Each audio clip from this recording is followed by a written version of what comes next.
हाँ में एकदम आते हैं। हाँ तो कथा सुना। हाँ सुना, ठीक सुना, अच्छा सुना। हाँ जो ऐसे लोग कहते हैं। अच्छा कौन विषय पर हमारा अब ये तो नहीं मालूम, बोल रहे थे कि बोल रहे थे ऐसे गले हाँ हाँ बैठा सही करके। है। हम उनको पता नहीं है ना कि क्या प्रसंग चल रहा है। अब जो है भगवान कौन सा, देखो मैं विस्मित हो रहा हूँ बात में। रख दीजिए बैग में पड़ हाँ लीजिए, हाँ आराम से रख दीजिए, बैठ जाइए आराम से। तो कौन सा मस्त थोड़ा मैं विस्मित हो गया। के बारे में बात कर रहे थे ना आप। हम्म। हाँ ये तो मतलब वो दृष्टांत दे रहा था हम्म। जहाँ राम तम काम में। हाँ हाँ। हाँ तो राजा परीक्षित की बात है। राजा परीक्षित की कथा मैं हाँ कर हाँ रहा हाँ। हूँ। तो अब जो है कलयुग, कलयुग के बारे में बता रहे हाँ थे तो कि वह कलयुग के बारे में उसी की व्याख्यान हो रही है हाँ ना हाँ कलयुग में। हाँ। तो तो उसको जब कि सोने में मतलब कि उनको दिया गया, स्थान दिया गया। तो राजा परीक्षित उसकी बात सुन करके सुन करके हाँ। बहुत प्रसन्न हुई कि भाई कुछ भी हो, गुण तेरा बड़ा प्यारा लगा। हाँ कि अरे बैठे बैठे जी भाई तो हिलाना है, हाँ। कुछ करना न धरना। और ये भी नहीं शर्त है हम्म, कि नहा करके या बिना नहाए, ऐसा नहीं। क्यों? क्योंकि भगवान का नाम अपावन को भी पावन पावन करने करके। वाला है। कैसे? जैसे हवन हो रहा हो, हम्म अब किसी ने कहा कि भैया आप भी दो चार, कहा हम्म कि नहीं नहीं अभी मैं स्नान नहीं किया। हम्म तो जाओ गंगा जी में स्नान कर लो। हम्म आप गए गंगा जी में स्नान करने के लिए हम्म अपवित्र शरीर से, हम्म पर आपकी अपवित्रता गंगा जी को अपवित्र नहीं कर दिया, हम्म, बल्कि गंगा जी ने आपको पवित्र बना करके दे भेज दिया। दिया। तो ये क्या हो गया? मंगल भवन मंगल। अमंगलहारी। ये मंगल का भवन है, मंगलमयी करने वाला है, सर्वथा मंगलमयी करने वाला है। घर मकान दुकान बाल गोपाल जो भी है, हम्म जो भी आपके सानिध्य में, जैसे हम्म आपने पूजा किया हम्म 1 साल तक, आपके स्पर्श में जो रहेगा, हम्म, जो हाथ मिला लिया, जो वाणी से हाँ वक्तव्य हाँ हो, हाँ। उसका भी कल्याण होता है। ये पूजा का महात्म्य ये सब नहीं जानते हैं, ये सब नहीं जानते हैं। मंदिर में ही कितनी वार्तालाप हो जाती है हाँ कभी हाँ कभी तब क्या। ना। नहीं वो केवल पैसे वहाँ। मैं बोला भैया ऐसा न किया करो। हाँ अरे बोले तुम्हें क्या पता, 1000 रुपया न कमाओ, ऐसे न कमाओ, हाँ ऐसे हाँ, हाँ, सही बस बात। पैसे के लिए इतना मरते हैं। कभी आप केवल वहाँ 2 घंटा बैठ करके कभी देखिए, हाँ इतना झूठ लबारी किसी को बता, क्योंकि वहाँ बहुत से लोग आते हाँ, हैं। बहुत से लोग आते हैं। महाराज जरा देखते हैं। हाँ हाँ ऐसा है तुम्हारा राहु जो है 9वें अंक पर है हाँ, और ये शनि केतु खराब है। 7वें अंक पर। तो हाँ उससे मतलब काल दोष बताते थे हाँ, कि काल दोष है, पितृ दोष है, तमाम प्रकार का। सर्प अब दोष है। उसको ठगी करके बेचारों से देते हैं। अब ऐसे लोगों को ना इतना, मैं तो अब क्या कहूँ, मैं अपने वाणी से कुछ नहीं, कि इनका उद्धार कैसे होगा। बताओ जरा, हाँ, सही बात है। कैसे? और वो भी श्री हरमंदिर में रहते हो। हाँ? इतने लोग भी इतनी झगड़ा कर लेते हैं आपस में, आपस में हाँ आप भी लड़ते हटा हैं कर लेते कि हो। तुमने आए, तुम्हारे चलते इतना कम मिला है, इतना हमारा इतने कैसे आ गया। देखो तो मैं सोचता हूँ कि ये राक्षस है कि मनुष्य है, क्या है ये? हाँ, हाँ, और लोग दुनिया अब इसी से चल रहा है। नहीं, इसी से सब उसका विश्वास हाँ खत्म होता खत्म जाता हो है रहा ना। है, सही बात। और बाद में विश्वास सब खत्म हो जाएगा, अंत हो जाएगा। तो वहीं पर लिखे है ना कि माना ही वेद पुराण जो हर सेवक संग। भाई ये कुछ नहीं मानते हैं, वेद पुराण सब पाखंड है, सब यही सच्चे संत हैं। सही बात। ऐसे अब राजा परीक्षित बोले कि भैया तेरा गुण बड़ा प्यारा लगा, कुछ भी हो, माना कि अवगुण तेरे में हजार है, पर तेरा गुण, अरे भाई वास्तव में कुछ करना न धरना, तो ही भव सागर से तरना। तो वो तो तेरा बड़ा प्यारा लगा।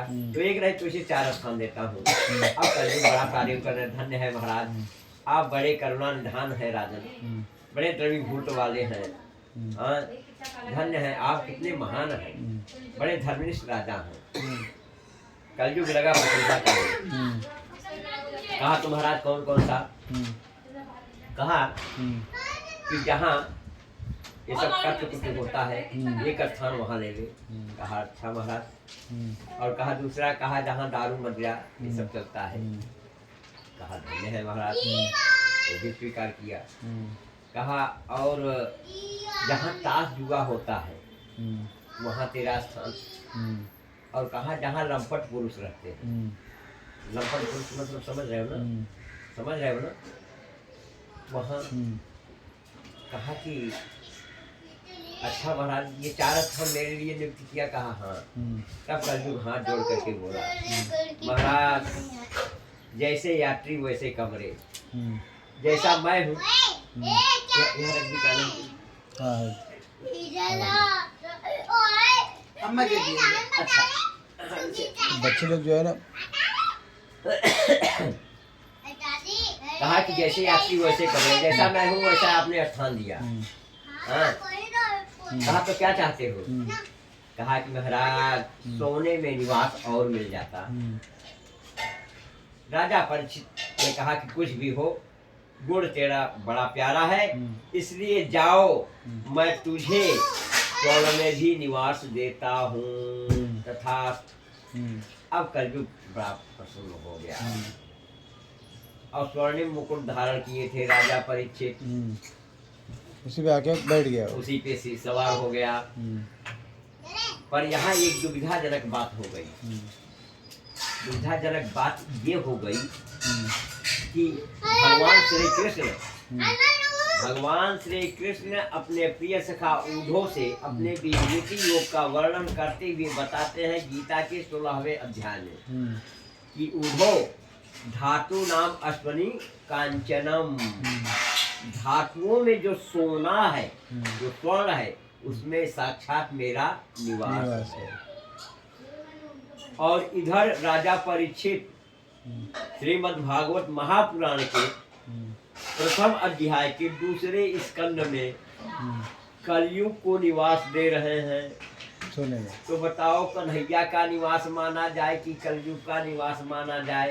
यदि कन्हैया का निवास है तो वंदनीय है, अर्थात पहनने योग्य है, धारण करने योग्य है। अब कलयुग का निवास माना जाए जिसके नाम से ही कलह उपद्रव है, तो उसको त्यागने योग्य है, फिर पहनने योग्य है नहीं। फिर आप लोग सोना क्यों धारण करते हो? नहीं करना चाहिए। यदि कलयुग का निवास है तो भाई एक म्यान में एक तलवारें हैं, वो नहीं रह सकती। तो बताओ कन्हैया का निवास माना जाए कि कलयुग का? अब लोग तो बड़े चक्कर में पड़ गए भाई। किसका इसकी विद्युत गोष्ठी हुई तो कहा कि देखो ऐसा है कि जो ईमानदारी और मेहनत से कमाए हुए धन से खरीदा गया सोना, उसमें कन्हैया का निवास।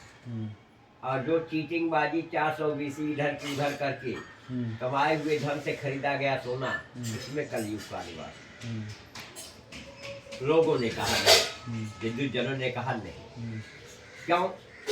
क्योंकि ये संसार जो बना है सही और गलत से बना है। कहाँ कि बता रहे हैं कथा के अनुसार कि कहीं वेद इतिहास पुराना और विधि प्रपंच गुण अवगुण साना। इसमें गुण और अवगुण एक दूसरे में सिमटा सना हुआ है। तभी संसार की महत्ता है। तभी अच्छाई के बाद बुराई समझ में आती है और बुराई के बाद अच्छाई समझ में आती है। अगर केवल बुराई रहे तो अच्छाई नहीं समझ में आएगी, और सारा अच्छाई ही रहे तो बुराई नहीं समझ में आएगी। आदमी धनवान रहे तो गरीब का कोई महत्व नहीं रह जाएगा, और गरीब ही रहे धनवान नहीं तो उसका भी कोई महत्व नहीं रह जाएगा। एक ऐसा समझ जैसा नहीं रहेगा। इसलिए इस संसार को कैसा बनाया कि जड़ चेतन गुण दोषमय विश्व की न करतार, और संत हंस गुण गहे पै परिहरि बारी विकार। इस सही और गलत का जैसे 24 कैरेट का सोना तो है, अब आप पाकिट में लेकर के सभा में दिखाओ 4 लोगों में, देखो भाई हमारे पास यानी 24 कैरेट का सोना है 21 के रूप में, तो उसका महत्व नहीं है। क्योंकि आप पाकिट में से निकाल करके कहाँ कहाँ दिखाते फिरोगे। तो काम कुछ ऐसा कर जाओ कि लोग दिखाना ना पड़े, खुद देख ले। क्या कर जाए? आभूषण उसका बनवा लो, कुछ ऐसा बनवा लो। तो पर आप स्वर्णकार के पास जाओगे बनवाने के लिए, तो उसमें मिलावट रूपी टाका वो लगाएगा, तब आभूषण तैयार होगा, तब आभूषण तैयार होगा। उसी प्रकार से ये संसार सही और गलत के माध्यम से बना है, तब चल रहा है संसार। कहा कि हाँ ये तो बात सही है भाई, केवल सत्य ही रह जाएगा तो असत्य का संभाषण नहीं होगा, तो सही बात। सत्य का पता नहीं चलेगा कि हम वास्तव में सत्य बोल रहे हैं कि असत्य बोल रहे हैं। एक दूसरे के पूरक हैं और उसी से पता चलेगा कि हम सत्य बोल रहे हैं कि असत्य, तब तो वो शब्द कायम रहेगा संसार में। कहा हाँ ये तो बात सही है। कहा तब शंकर जी ने कहा कि देखो भाई, संसार की ऐसी कोई वस्तु नहीं कि जिसमें जो है ये दोष न हो, सब में दोष है। कहा सब में दोष, कहा सब में दोष, कोई बिना दोष का है ही नहीं। कहा कि भोजन, कहा भोजन में महादोष। अरे कहा भोजन में महादोष, भोजन न करे तो जिंदा कैसे रहे। कहा यही तो बात है, समझने की बात है। कहा क्या, कहा देखो भोजन हो, कपड़ा हो, गहना हो, सोना चांदी जो भी धन दौलत कोई भी चीज हो, तो क्या करो, क्या करें। कहा तुम ही निवेदित भोजन करही, प्रभु प्रसाद पट भूषण धरही। संसार की ऐसी कोई वस्तु नहीं कि जिसमें दोष न हो, सब सदोष है, दोष से युक्त है, तो उसका दोष मिट जाए एक ही मार्ग है। क्या, कहा कि जैसे भोजन की थाली आ जाए तो भगवान का भोग लगा दिया तो भोजन क्या बन गया, प्रभु का प्रसाद बन गया, और प्रसाद में किसी प्रकार का दोष नहीं रहता। और आभूषण यदि बनवाया तो पहनना तो आपको ही है, पर वही आभूषण भगवान को चढ़ाकर फिर आपको आप पहनिए। और कोई देवी जी गई स्वर्णकार के यहाँ और वहां से नथ खरीदा और वहीं से नाक में लटका के चली आई, और कोई उपद्रवी मिल गया और नाक पे झपट्टा मारा, लेकिन चंपट हो गया, 1 2 3 फरार हो गया।